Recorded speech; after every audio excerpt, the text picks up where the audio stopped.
শুধু একটা রোজা রাখবেন, 2 বছরের গুনাহ আল্লাহ পাক ক্ষমা করে দিবে। আর এই রোজাটা হলো আরাফার রোজা। এই বছর আরাফার রোজা কত তারিখে? আপনি কি একটা রোজা রাখবেন নাকি 2টা রোজা রাখবেন? 8 তারিখে রাখবেন নাকি 9 তারিখে রাখবেন? এবং আরাফার দিনে রোজা ছাড়াও কি কি আমল করা যেতে পারে, এই বিষয়গুলো নিয়ে রাসূল সাল্লাল্লাহু আলাইহি ওয়াসাল্লাম চমৎকার ভাবে কিন্তু আমাদেরকে বর্ণনা করেছেন। নবীজি বলছেন, আহতাসিবু আলাল্লাহি আইয়ুকাফিরা সানাতাল্লাতী ক্বাবলা ওয়াস সানাতাল্লাতী বা'দা। আমি নবীজি আশা করছি যদি কোনো ব্যক্তি আরাফার দিনে রোজা রাখতে পারে, আল্লাহ পাক তার আগের 1 বছর এবং পরের 1 বছর মোট 2 বছরের গুনাহ একেবারে ক্ষমা করে দিবে। আপনি চিন্তা করতে পারেন, একদিনের রোজার বিনিময়ে 2 বছরের গুনাহ মাফ। আর এই সুযোগটা হাতে পাওয়ার পরেও যদি আমরা হাতছাড়া করে ফেলি, তাহলে আমার মতো বোকা মানুষ দুনিয়াতে আর কি আছে বলেন। অতএব আমরা কিন্তু আরাফার দিনে কিন্তু আমরা রোজা রাখবো ইনশাআল্লাহ। এখন একটা রাখবেন নাকি 2টা রাখবেন, নাকি 8 তারিখ নাকি 9 তারিখ? আমরা জানি এটা নিয়ে মতানক্য আছে।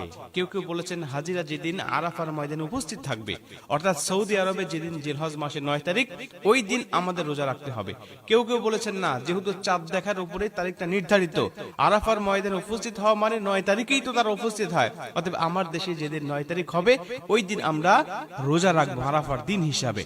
এটা নিয়ে যেহেতু মতানক্য আছে, আপনি চাইলে অবশ্যই যেদিন বাংলাদেশে 9 তারিখ ওই দিন রোজা রাখতে পারেন।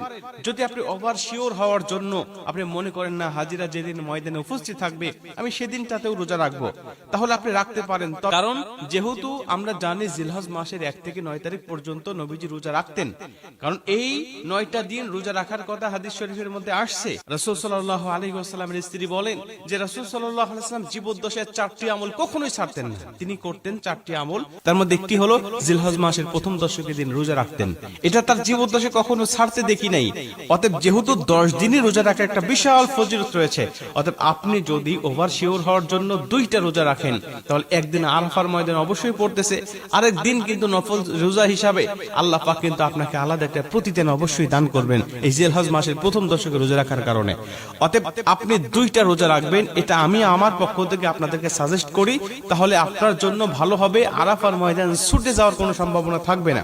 যেহেতু মতানক্য রয়েছে, আমরা সন্দেহের দিকে যাব না, সন্দেহ মুক্ত ভাবেই আমরা আমলগুলো করার চেষ্টা করব ইনশাআল্লাহ। তাহলে আল্লাহ পাক অবশ্যই আমাদের আমলগুলোকে বিশুদ্ধভাবে কবুল করবেন। এটা হলো 1।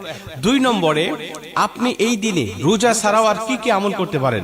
নবীজি আমাদেরকে বলেছেন খৈরুদ দুআ দুআ ইয়াউমি আরাফা। আরাফার ময়দানের দোয়া, আরাফার দিনের দোয়া হলো সবচেয়ে বড় দোয়া। নবীজি একটা চমৎকার দোয়া শিখেছেন, লা ইলাহা ইল্লাল্লাহু ওয়াহদাহু লা শারীকা লাহু লাহুল মুলক ওয়া লাহুল হামদ ওয়া হুয়া আলা কুল্লি শাইইন কাদির।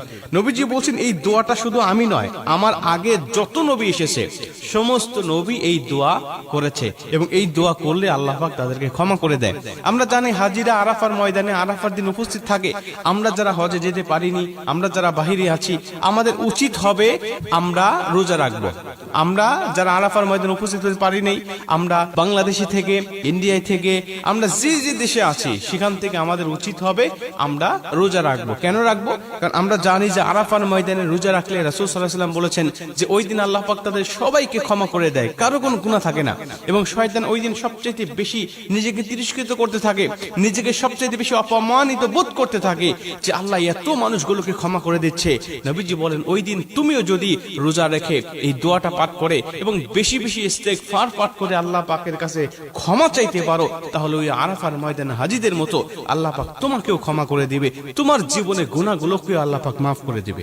এজন্য আমরাও কিন্তু এই আমলটা করার চেষ্টা করব ইনশাআল্লাহ।